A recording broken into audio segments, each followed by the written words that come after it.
Thank you, musicians. So, before we get started, I've had several of you email and even in person ask me if you can have my talk notes. You can, but they will not make sense to you in all likelihood, because this is what they look like. It's like boxes with arrows and just a few words that kind of sometimes guide me, and sometimes I don't pay attention to anything that's on this piece of paper, depending on how Spirit's moving. What is available to you is if you go to our YouTube page, Sierra Spiritual, there is a transcript of every talk. You just, when you have the talk up, there's 3 little dots down in the bottom right corner of the box. If you hover over that, it'll say open transcript, and if you click on that, it'll open the whole transcript of the whole service on the right side. Now, that said, it's not 100% accurate. Sometimes it says I said things that aren't even really words, and certainly not what I actually said, but there's enough of it there that if you want that to help you, regurgitate or remember something, that's there for you. Okay? So let's take a breath. First thing I want to do, thank you, Reverend Lanny Howard, for filling in for me and giving me a Sunday off last week, and for setting us up so beautifully with our monthly theme of reaching higher. And the key points that Reverend Lanny left us with last week are, can we have a greater understanding of ourselves and our place in the universe? That was one of the invitations. Another invitation was pushing past our comfort zones. Nothing grows in the comfort zone. It just doesn't. Right? The comfort zone is where we're good. That's the Dead Sea spiritually. Right? We have to keep expanding if we're going to grow.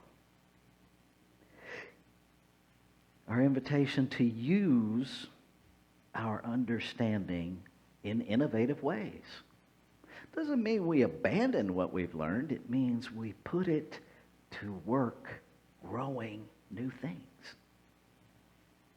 And will we include and benefit from the wisdom of our experiences? Okay. So we're going to take all that forward into today. Transcend, embody, and include.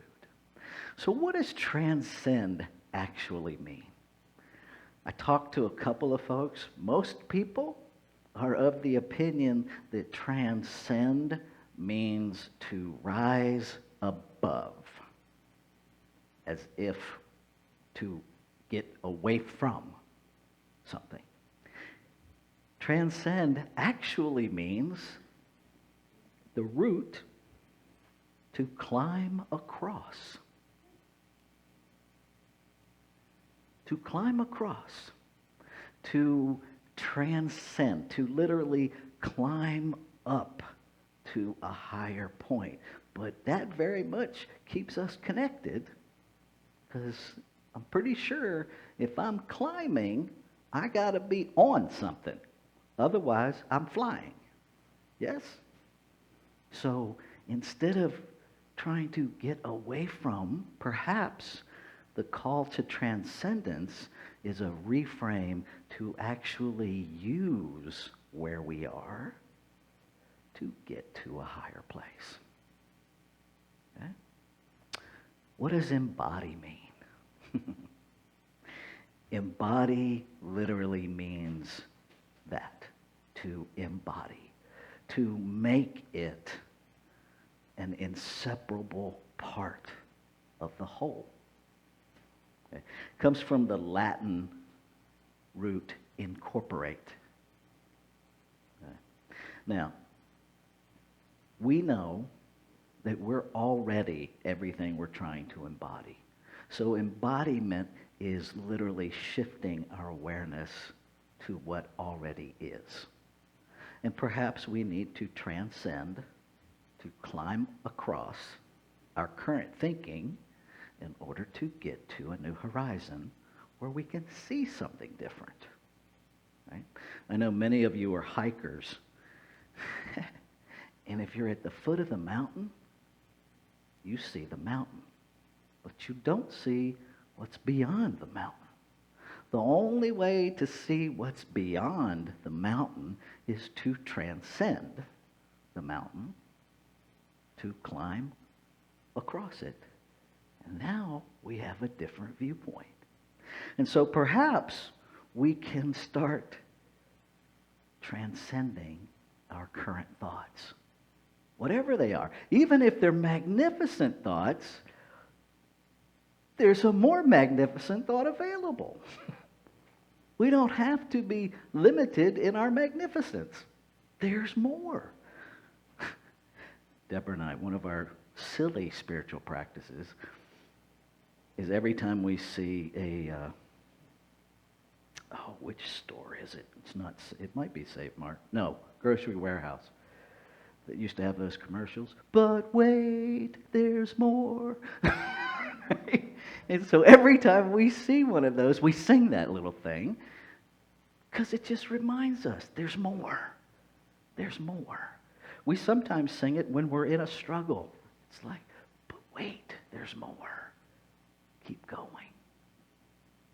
Include comes from the Latin in, meaning into, and claudere. I'm not a Latin student, so forgive me, those of you who are. To shut. So include is literally to shut something within. Inseparable. We're already included. That's a fact. Where we aren't included sometimes is in our awareness. And so what we're really talking about is stretching our awareness to reveal that we're already included. Every diverse, magnificent expression of creation, even the ones we dislike, are part of the whole. Now we can fight that, or we can transcend that thinking, see a new horizon, embody it, and recognize that it's always been included. That does not mean behavior. And that's where we get confused. Right? Because I guarantee you, I could post something on Facebook right now that says, everyone, including Hitler, is a divine part of the body of God. And my Facebook page will blow up with reasons why that's not true. And they will all be based in behavior. His behavior was very ungodly. There's no arguing that. But he's not his behavior. If you've ever read the Conversations with God, you'd be trucking along in the book, and it's all good, and it's feeling all fluffy and wonderful. And then you get to that paragraph where Neil Donald Walsh says, even Hitler goes to heaven. And we lock up. Right? And all of a sudden, we have forgotten everything else he said before that statement. Transcend, embody, include. Stop getting lost in condition. In our teaching, we say we turn away from condition. Doesn't mean we ignore it. We see it. I have to know where it is in order to turn away from it. Otherwise, I'm just spinning in circles. Right? People are not their behavior. You're not either. So the rest of this month, we're going to play with Rumi. And some of you may be familiar with parts of his poem, A Great Wagon. Some of you may be familiar with the whole poem. Here's the whole poem, and we're going to take it in sections the rest of the month. When I see your face, the stones start spinning. You appear, all study wanders. I lose my place. Water turns pearly. Fire dies down and doesn't destroy. It's okay, leave the doors open. They're fine. If you hear a dog barking in the background, it's because we have the doors open. In your presence, I don't want what I thought I wanted. Those 3 little hanging lamps. Inside your face, the ancient manuscripts seem like rusty mirrors. You breathe, new shapes appear, and the music of a desire as widespread as spring begins to move like a great wagon. Drive slowly. Some of us, walking alongside, are lame. Today, like every other day, we wake up empty and frightened. Don't open the door to the study and begin reading. Take down a musical instrument. Let the beauty we love be what we do. There are hundreds of ways to kneel and kiss the ground. Out beyond wrongdoing and right doing, there is a field. I'll meet you there. Where the soul lies down in that grass, the world is too full to talk about. Ideas, language, even the phrase each other doesn't make sense. The breeze at dawn has secrets to tell you. Don't go back to sleep. You must ask for what you really want. Don't go back to sleep. People are going back and forth across the door still where the 2 worlds touch. The door is round and open. Don't go back to sleep. I would love to kiss you. The price of kissing is your life. Now my loving is running toward my life, shouting, "What a bargain! Let's buy it!" Daylight, full of small dancing particles, and the one great turning. Our souls are dancing with you. Without feet, they dance. Can you see them when I whisper in your ear? They try to say what you are, spiritual or sexual. They wonder about Solomon and all his wives. In the body of the world, they say, there is a soul, and you are that. But we have ways within each other that will never be said by anyone. Come to the orchard in spring. There is light and wine and sweethearts in the pomegranate flowers. And if you don't come, these do not matter. And if you do come, these do not matter. Now, how the heck does that relate to rising higher, to transcending, embodying, and including? Because what Rumi's really calling us to is an experience of the divine. Okay. I was really struck by, in your presence, I don't want what I thought I wanted. Those 3 little hanging lights. How many of us get distracted? Ooh, shiny. Right? We get distracted by what's in the physical realm. What if what's calling us has nothing to do with the physical realm? What if what's calling us is beyond? Our litmus test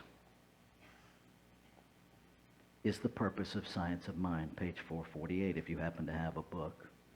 The whole purpose of Science of Mind is to reconcile the apparent separation of the spiritual world, which must be perfect, and the material world, which appears imperfect. Does what you want reconcile the spiritual and the physical?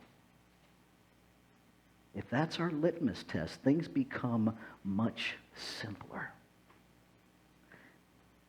In that same chapter, in that same paragraph, really, it's just a paragraph, Holmes talks about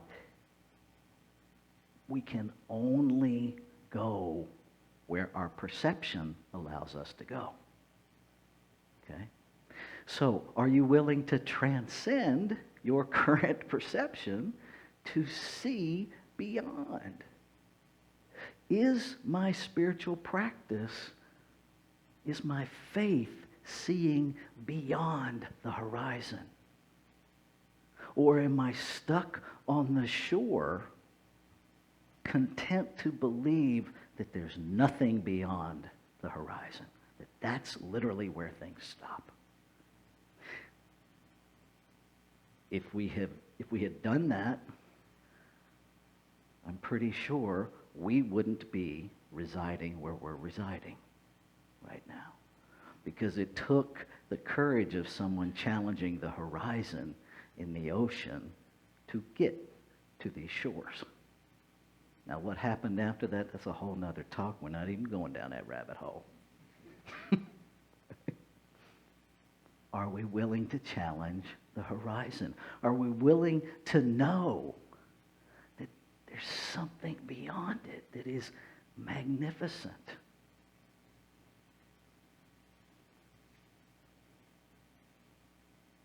Inside your face, the ancient manuscripts seem like rusty mirrors. We already know who we are.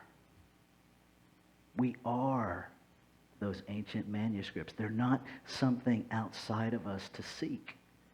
They're something that we already are. We just need to clean the mirror of our perception.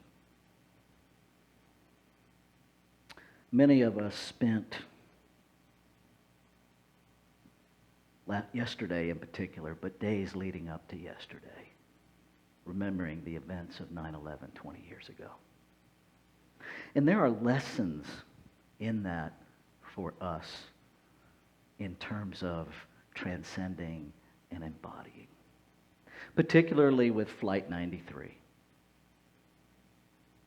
Because two things were happening simultaneously. One was happening with the people on that flight, where they reached beyond their individual selves and stepped into an embodiment of the greater good, where they surrendered their physical expression for a greater good. They saw beyond the horizon of their physical being. At the same time, what we don't hear a lot about, if anything, is a conversation that was happening between an F-16 fighter pilot, Lieutenant Heather Lucky Penny, who had only engaged in training missions. She had never flown a combat mission. And her orientation was this checklist, this extensive checklist that takes about a half an hour to 45 minutes to go through in order to prepare the F-16 for flight. And part of that includes putting ammunition, because they're not parked armed. And so she and her commander were at the White House while everything else was unfolding. And they got news that the first tower, plane into the first tower, and then they got news of the second plane, and then they got news of the Pentagon, and it became really clear that the United States was under attack. And he looked at her and he said, "You're coming with me." And they took off to the airstrip to get in an F-16. She is going through her checklist because that's her consciousness, right? This is what I have to do. And he's like, "What are you doing? Get in the plane. We have to go. We don't have a half an hour." And so instantly, she was met with the opportunity to transcend, to climb across everything she'd been taught and embody that now she and the plane were the weapon of interference. There were no missiles on her F-16 to fire. And their whole mission was to take down Flight 93, to avoid it from landing on the White House or the Capitol or wherever it was destined to go. And so she had to instantly embody a place of surrender that says, "I am now what will stop this plane." And they took off. Now, as things rolled out, that wasn't necessary because the people on the plane took care of that. The people on the plane took care of that. And interestingly enough, they actually used our democratic process of voting to decide if they were going to do that. Our democratic process isn't the problem. How we do it is the problem. Our refusal to climb over our personal agenda is the problem. This idea that in church, especially Science of Mind, we don't talk about politics, well, bull. Politics is actually defined as policies about people. We have policies in this center. So we engage in politics. Right? We have bylaws for this center. So for us to say we don't engage in politics is just a straight out lie. What we don't need to engage in, and what I will not engage in, is party affiliation. That's different than politics. We are called to this litmus test. Are the politics, are you using the litmus test? Does this policy reconcile the spiritual and the physical? Does this vote reconcile the spiritual and the physical? Does this vote push me beyond the horizon that I see to an activity of faith? Does this job I take, does how I show up in a conversation, does how I show up on Facebook, is this comment that I'm making reconciling the spiritual and the physical? Or am I participating in divisiveness? You don't get to do both. Transcend, embody, include. Inclusion does not mean you agree. It just means you're honoring that everything is already included in the body of the one. Every body is already a cell in the infinite. It doesn't mean you agree with them any more than if your physical body gets an illness that you agree with whatever's making you ill, but it's still there. Yeah? Okay. So there's a couple of things we can do. Practical, nuts and bolts. So this week, I'm going to invite you to be very aware.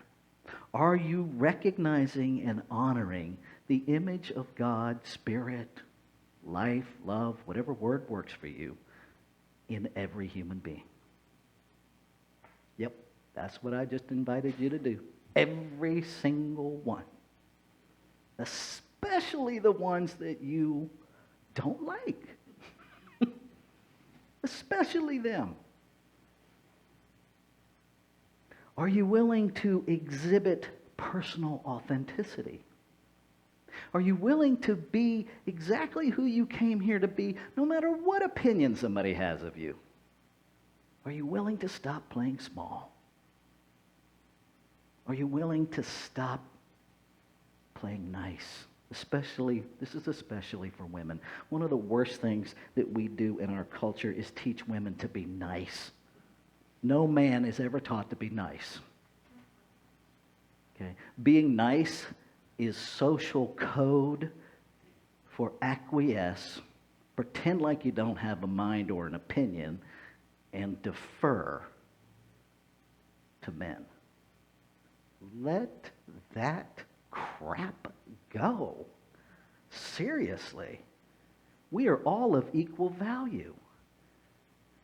It is time that we empower one another, especially those we have disempowered. So if no one has told you today, if you are traveling in the body of a female, you matter. You have a brilliant mind. I invite you to use it no matter who it pisses off. And to stand in the authenticity of you, brilliantly, unapologetically. You get to. Speak truth in love, always considering ways to be compassionate with one another. There's as Rumi said, what is it? There are hundreds of ways to kneel and kiss the ground. Hundreds of ways. Everybody's going to do it different. You can speak your truth without being a jerk. And here's the thing. If you really want people to hear it, speak it in a way that they can. Because I'll guarantee you, your energy meets their energy before anything comes out of your mouth. And so if you arrive at a situation with an energy that says, I'm right, you're wrong, I'm good, you're bad, nothing you have to say is going to be heard. They're just going to stop at your energy. Are you living these teachings? Or are they just something that brings you together on Sunday morning to say, hey? And finally, blend faith and action to generate a commitment to creating a world that works for all. See, we get stuck in, I'm creating a world that works for all, me. I'm creating a world that works for all. It looks like this. I'm creating a world that works for all except you. Yeah, I see I'm not alone. Include, transcend your current paradigm. Embody the oneness that we are. And include every cell in this divine body of creation. See what happens. Now, I have some clues of what's going to happen, which is why next week we're going to talk about when the road gets rocky. Because if you actually take on the challenge of these 4 things this week, things might get a little rocky for you. That's a good thing. You're challenging your comfort zone. Dare to grow. Let's take this into prayer.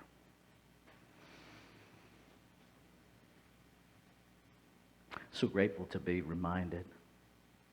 To be reminded of the wholeness, the oneness of all creation. That no 2 cells are alike in the body of the infinite. And that every cell is intentional, purposeful, magnificent. And so I speak my word, claiming and affirming that all who hear this message, either energetically or auditorily or visually, are moved to a greater realization, a making real within their day-to-day life, the transcending, embodying, and inclusion of all life, equally valued, equally held in love, that we meet every moment of every day with open minds, open hearts, curious to learn more about how the divine is expressing, especially how it's expressing is what we do not yet understand. And so I celebrate. I celebrate that the word spoken is the word fulfilled, and so I know that revealing is happening. It cannot be stopped. So I let go in celebration. And I invite you, make these words your own as we say together. And so it is.